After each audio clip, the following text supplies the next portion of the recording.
Cinema 23 vino aquí para hablar con el gran actor, con Arturo Bonín, en una película que está próxima a estrenarse, El Almuerzo, donde él tiene un personaje clave, malo. Él nos va a comentar de qué se trata en una historia que tenemos que conocer y ver en el cine. Gracias por recibir a Cinema 23, General Villarreal, o Arturo Bonín mejor. ¿Cómo es tu personaje? Contanos de esta película y por qué deberíamos verla en este momento.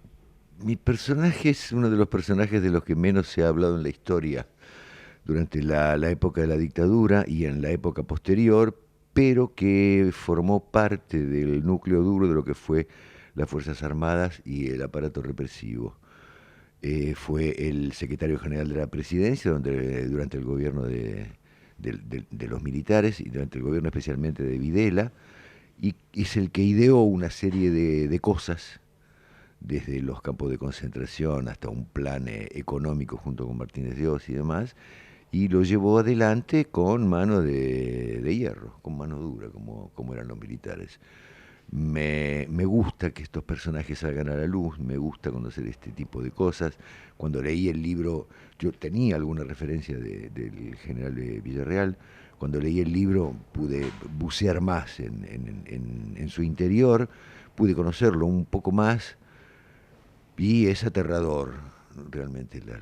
No lo conocemos, nos ambientamos ahora en 1976, estaba Videla allí y a pocas semanas de la desaparición de Haroldo Conti se arma un almuerzo. ¿Vos tenías que ver con ese almuerzo?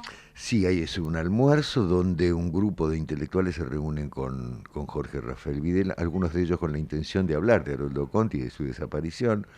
Algunos se animan a decir algo, muy poquitos.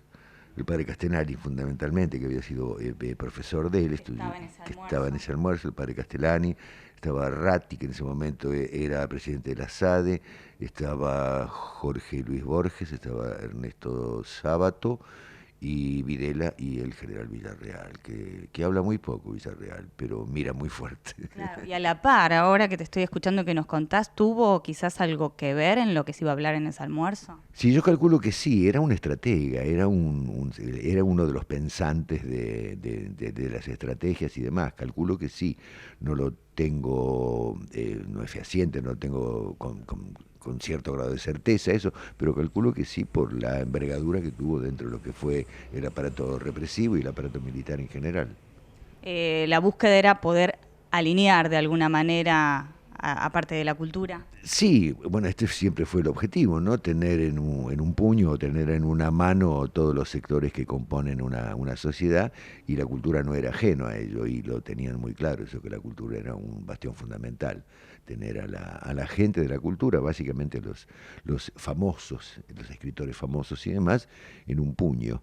Y este era uno de los objetivos, por eso el almuerzo y por eso la línea que va bajando a través de todo el desarrollo de este almuerzo, el general Videla. Y contanos cómo habrá sido el rodaje allí en Casa Rosada, la tensión, porque todos personajes fuertes en sí mismos que no sabían lo que se iban a encontrar ahí. Sabían que Videla, que el presidente lo llamaba de facto.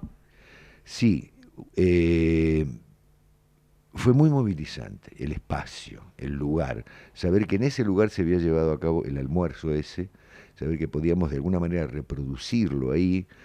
Yo cuando leí el libro quedé impactado, yo sabía de la existencia de ese almuerzo, se había comentado, fue noticia inclusive, porque había rueda de prensa después y demás, pero uno nunca sabe qué es lo que pudo haber ocurrido gracias a la capacidad inventiva de, del director y guionista.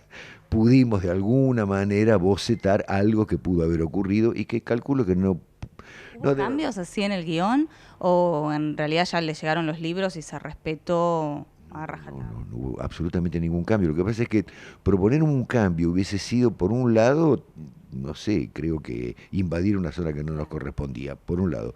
Y por otro lado, meterse en modificar algo que estaba estructurado desde una idea, desde un pensamiento, como el de Javier Torre, y después a partir de ahí podría ser infinita la modificación. Nos atuvimos exactamente lo que ocurría. Fue muy imponente, muy impresionante todo eso. Fueron 3 días en que se filmó ese almuerzo. Esa escena duró 3 días. Y había una intensidad, había un clima, había una densidad dentro Todos de... buenos actores, con personajes fuertes en un lugar histórico y una historia fuertísima, me imagino lo que habrá sido. Y también, cuando sabía que te veníamos a entrevistar, tantas películas has hecho, ¿te gusta meterte en este tipo de roles históricos que dejan algo en el público? Absolutamente, absolutamente. Yo entiendo que este es el rol del actor, ¿no? Debe ser un testimonio crítico de lo que le toque vivir.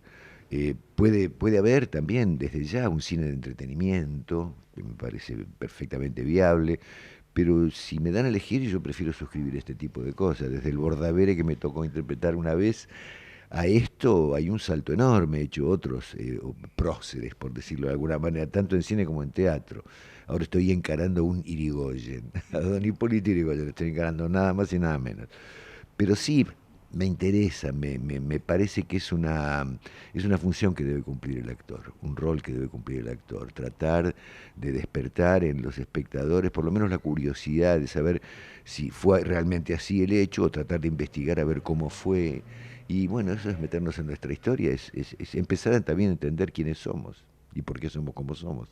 Y justo hablábamos antes de la nota que se estrena en un momento especial para la Argentina, porque estamos próximos a las votaciones y hay tanta democracia y poder elegir libremente y decir lo que querramos, que ahí en ese almuerzo se estaba bajando línea.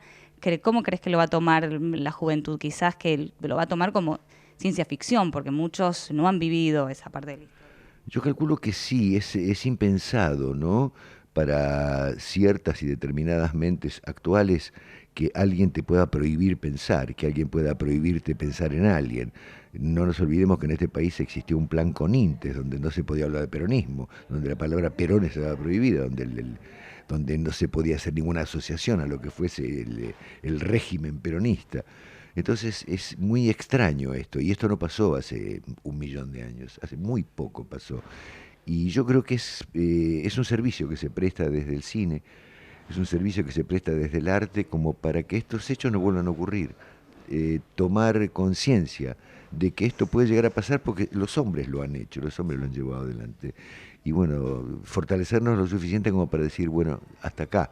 Esto ocurrió y ocurrió no hace mucho, entonces no podemos permitirnos el lujo de volver a empantanar al país en eso.